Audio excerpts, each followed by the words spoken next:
Hey, everybody, welcome into the podcast. We've got another special bonus episode for you today. We are coming to you live from Bardstown Bourbon Company here in Bardstown, Kentucky. This is our first live and on-location interview. I am so excited to be here.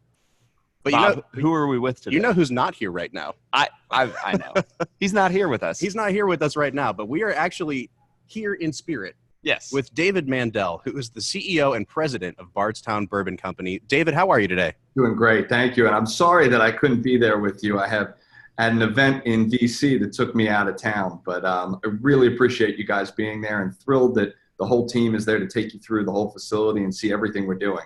Yeah, David was gracious enough to set us up with a tour as soon as we get done with this interview. And Brad, actually, I think, is already itching to finish so that he can just go start drinking whiskey. I am so incredibly excited. We've already tried some Bardstown whiskey on our own time, and I'm just so excited to see, where it's made, how it's made. This is going to be such a good day. Yeah, that's great because we have a lot of new stuff, a lot of interesting things coming, and you've got the creative team right there that's making it happen. So they're going to take you through. Well, let's talk a little bit about that, David, because one of the things that blows me away about Bardstown is you guys really lean into the experimental. And can you walk me through a little bit of the history of Bardstown? Because, from what I understand about it, you guys have been doing some really cool collaborative things prior to coming out with your own line of whiskeys.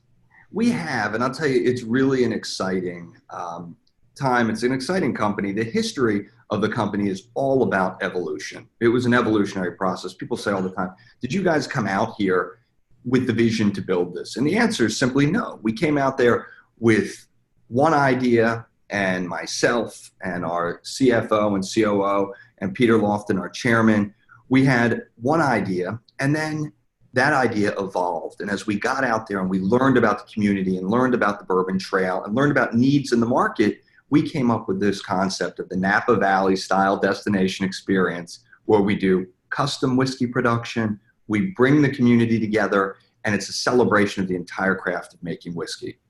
Yeah, I love that you say destination experience, because even just pulling in on the highway, just, off of the site, you see this massive facility that is modern and gorgeous. And it is a place that I would recommend literally just by seeing it and being outside of it. I'm like, you need to go check out Bardstown Bourbon Company. Wow. Yeah. And again, it's something that has been, as we have evolved, we've had a very clear vision, but we move very quickly. And we're not afraid to experiment and to test. And I think that's one of the real frontiers that you're seeing in bourbon. We like to call what we're doing the modern bourbon experience, because we're bringing in culinary, we're bringing in cocktails, we're balancing art and science and the beautiful history of bourbon making, but we're also pushing the envelope. And you're going to see that throughout the entire facility.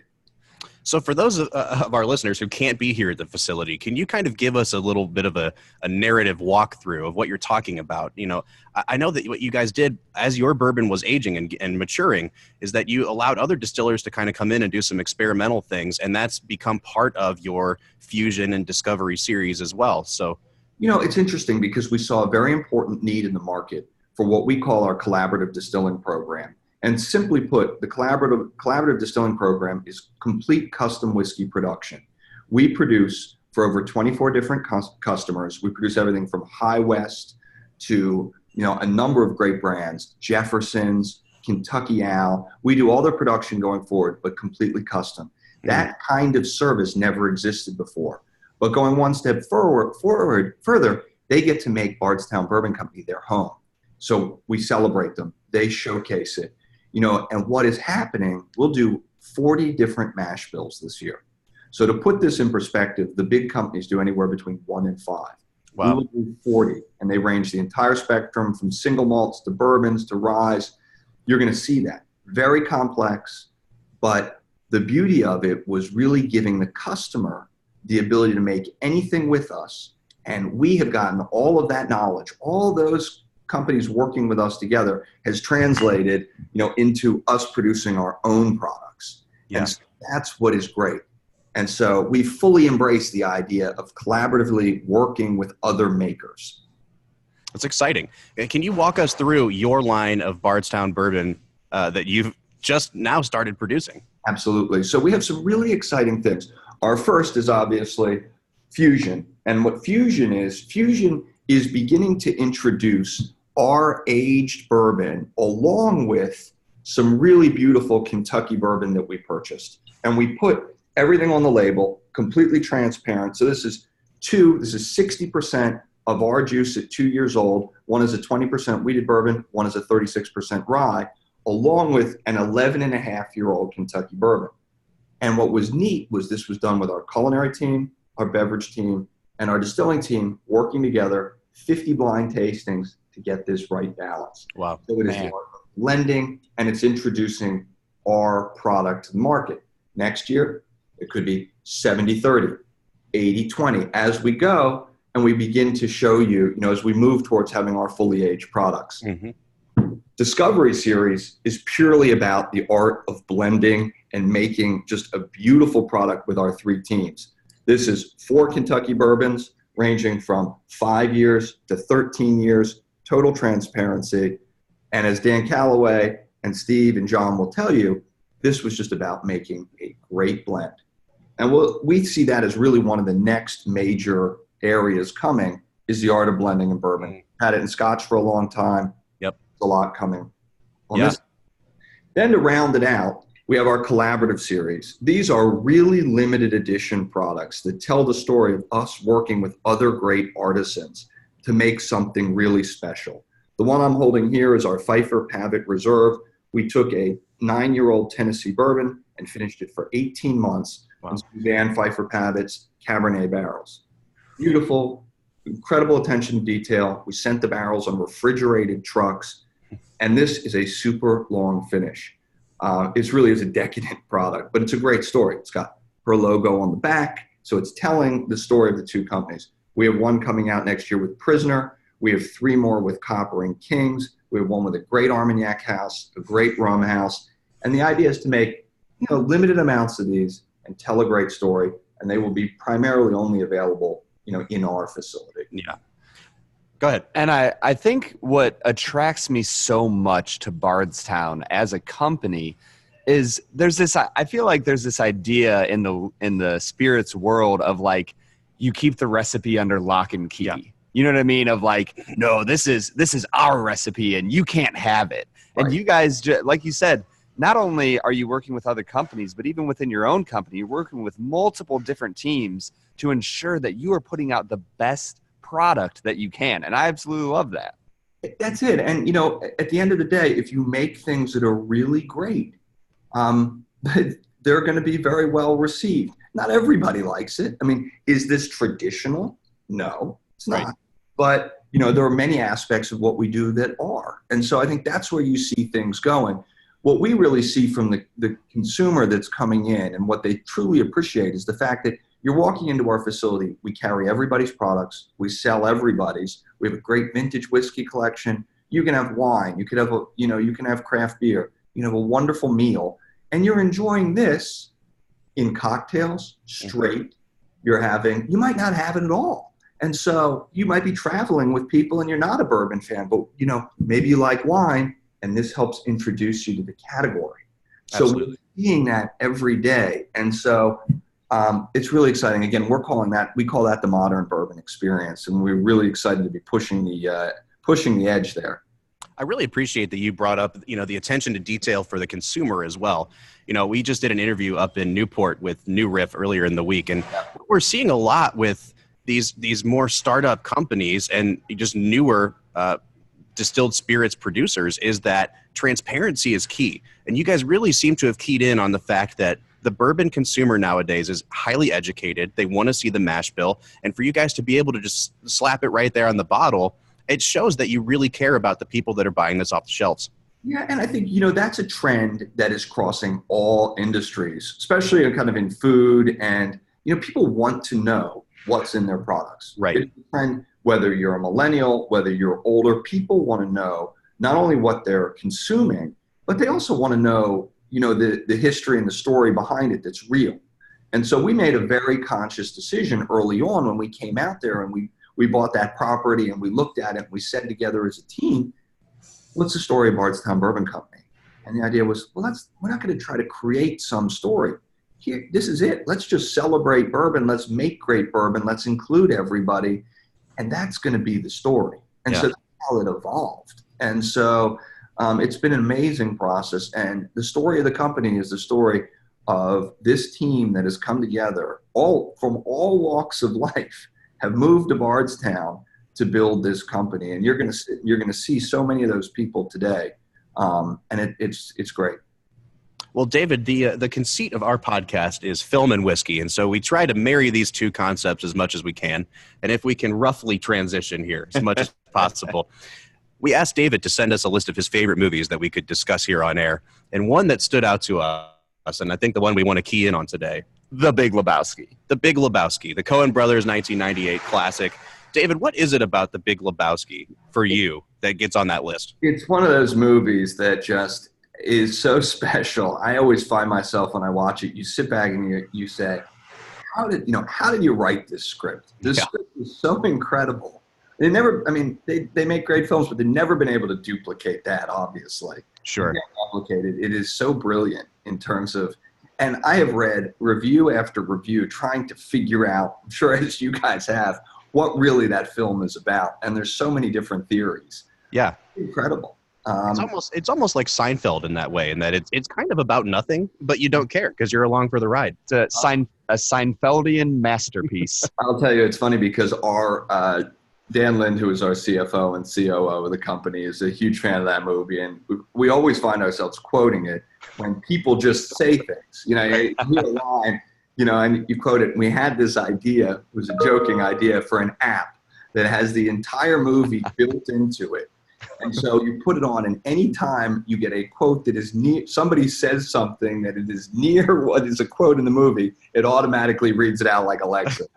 So put that out there in the world if anybody wants that. Yeah, you bring us on board as investors, and we'll be right there with you. All about it. Can I tell you something funny? Because there really is a neat story here in terms of the convergence here of my background. I actually wanted to go to film school. And wow. So here we have film and whiskey right here. Right? Yeah. That was my goal. And I had made a film in high school, 16 millimeter film that got accepted in the Chicago Film Festival. And my father, who was a professor at Drexel in Philadelphia, talked me out of going to film school, which was one of those seminal moments in your life. So, who knows? Had I done it, maybe we wouldn't be making whiskey. We might be talking about your movies, the Mandell movies. Or maybe I'd be unemployed. That's also true. So, David, can you remember the first time you saw this? Did you see it in the theater when it came out? I did. Okay. I believe, if I recall correctly, Dan and I saw that film together. Oh, wow. Yeah, this is going way back. With the Coens, I feel like a lot of their stuff is so far ahead of the curve that it kind of gains steam after it's been out for a few years, kind of as a cult class. I think about Raising Arizona was exactly the same way. And so it's really cool to see that you were one of the early adopters of this movie. Well, and you get the white, the whole, bringing back alcohol there. Obviously, the White Russian, I think, what was it, last year at the Super Bowl when they tried to bring back, they brought back the references to the Big Lebowski. Yeah. Remember that? Yeah. But again, you can't replicate the dude. It's something that I feel like they caught lightning in a bottle with Jeff Bridges in that movie. And he's never been, there was a great documentary I watched about him making that film. And that was like one of those moments for him that changed him forever. Absolutely. So would you say that Bridges in that movie would be your favorite character? No, actually, I think Brent is one of my favorite characters in that movie. Why do you say that? Just because he was and it's obviously sad what happened to him in real life, but he was so awkward, and playing that character, it was so real, especially when they're walking down, through down the hallway, and he's looking at the pictures on the wall. I mean, I can't even do the impression. I can't do it justice, but Brent is so awkward in that, but so beautifully awkward in it. Yeah. I think he's one of my favorites. There's something for me about the dynamic of John Goodman and Steve Buscemi in that movie too. Mm-hmm. That we just recorded an episode about voice acting in animated movies, and someone brought up Monsters Inc. And it never occurred to me that there was a reunion of those two going on in a Pixar movie. I didn't think about that either. That's fascinating. Way less vulgar. Yes. So David, is there any one particular scene in Lebowski that just sticks with you? Oh gosh, I mean, where to begin? Yeah, I mean, there are plenty of them. I mean, there are plenty. I mean, the one of the great scenes is when they bring the dude into the limousine, and it's Brent and the Big Lebowski and Jeff Bridges, and it's like one of the great scenes. Like, I start quoting the movie here, but it really. I wish you would. We can always bleep you later. It's okay. Have you ever considered, man, she kidnapped herself? That whole scene. Right. And all he wants is his rug. It's just he's just on a quest for justice. Right. Well, David, yes, please go ahead. No. Go ahead. But I don't know how much I've spent many hours reading reviews about that movie and commentary, and there's just. Is Donnie real? Does Donnie exist? There's all sorts of really fascinating theories about, and then tying it back to the Old West and what it means about, kind of the formation of America. And there's some really neat theories about how deep that film is. Yeah. Well, I tell you what, when you sent us this list of movies, what else did I have on that list, by the way? Oh my gosh, there was probably 5 of them on there. There were some pretty moronic ones on there, and I'll tell you, like, I think I can remember these because there was obviously the Big Lebowski, Brain Donors. I don't know if you ever saw Brain. I've never seen that. Brain Donors is a film you have to watch. So there was John Turturro. It's one of these like movies. It is a play on the Marx Brothers' Night at the Opera. Oh, interesting. And it is so fast and it is so witty. You almost can't imagine him in that. And of course, Turturro was in Big Lebowski. But check out Brain Donors. Okay. It's one of those movies that just was a real sleeper. I think we're going to have to do an episode on that and maybe just feature Bardstown Bourbon throughout that episode. Yeah, let's do it. It is a great movie. Well, I was going to say, when you sent us this list, I was so happy to see, how grounded your choices were. And I think it really is kind of on brand for what you guys are doing here at Bardstown. It's something about us. I've been so impressed with how active you guys are on social media, how aggressive you are with your marketing, but also by supporting the little guys like us. We really have felt like you've treated us like royalty since we've been here. We so appreciate the samples you send along. And I think it's so great for building your brand that you show, again, who you value. And it's definitely the consumer. Yeah, we very much do. And that starts at the top on down from our chairman through us. I mean, everybody values the consumer. We value opinions. We really do. And it's something that's important because at the end of the day, we're making a product that really is designed for enjoyment. I mean, That's what it is. It's about enjoyment. It's about fun. It's about having this over a great meal or in a cocktail. I mean, when do you consume these things, these great products, and hopefully in most good circumstances, it's over the things that I'm talking about. But, that's the kind of company we are. And I really love the fact that, we're producing exceptionally high quality products that are used in the most responsible way. And they're used to create and enjoy and create other things like beautiful cocktails. And, we really are in this, we're very proud to be doing what we're doing. Definitely. Yeah. Well, what you're creating is beautiful stories. And like, that's what people remember in their life are the moments that they share with friends with good cocktails that have good bourbon in it that you can get at Bardstown Bourbon Company. That's right. Yeah, so think about it, in the grand scheme of things, those are what do you remember? You remember whether you had a good time. That's it. And so one thing, you'll see today is we're designing our visitors experience, for example, which will be opening in a couple weeks. The visitors experience is all designed to balance education, hands-on, cocktail making. We get you into all of it, but we want you walking away having fun. It's not a formulaic tour. It's not walk through and wait to the end to have a tasting. It is, we start drinking right away. We start tasting distillates. We make cocktails. We see you, and it's not scripted. Yeah. We have certified bourbon stewards. Our spirit specialists that are, part of our team are the ones that are going to be conducting this. And you can talk to Dan Calloway a little more about it, but he'll give you some insight. And it's going to always be evolving. Yeah. That's what it's about. It's about having fun. Well, David, let me say this. There's so many of these companies that I feel like are starting to make waves in the industry. and we're watching them and intrigued about it. But your company is one of the few that I can honestly say we're excited about. We love what you guys are doing. We love everything you stand for. And, you know, as we sign off here today, I just want to say thank you so much for taking the time, and Godspeed to you, man, because this visitor experience, the restaurant, the whole facility, it's just beautiful. It's overwhelming. And it's like awesomeness. Yeah.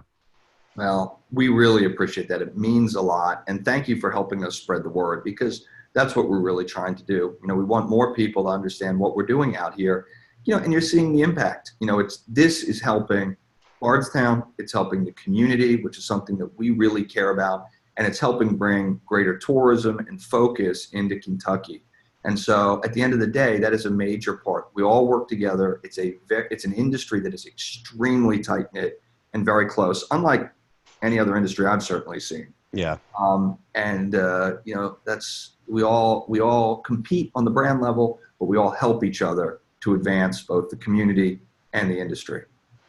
Yeah. Well, David, as we close out, is there anything coming down the pipeline for Bardstown that people need to know about? Yeah, I think there are a lot of exciting things. We're going to be opening up to the public here very soon with the visitors experience. We're moving very quickly towards a great bottling facility here at Bardstown Bourbon Company. We've got plans and in works. We're looking very closely at a hotel project on the site and rounding out that destination experience. And we have some great products, you know, additional collaborative products coming forward. And we're going to be, you know, and we're continuing to take our current products, our great fusion and our discovery, you know, out across the country. And so we're just thrilled. This has been David Mandell. He is the president and CEO here at Bardstown Bourbon Company. David, thank you so much for joining us today. Thank you, and enjoy today. Thank you. Bye-bye.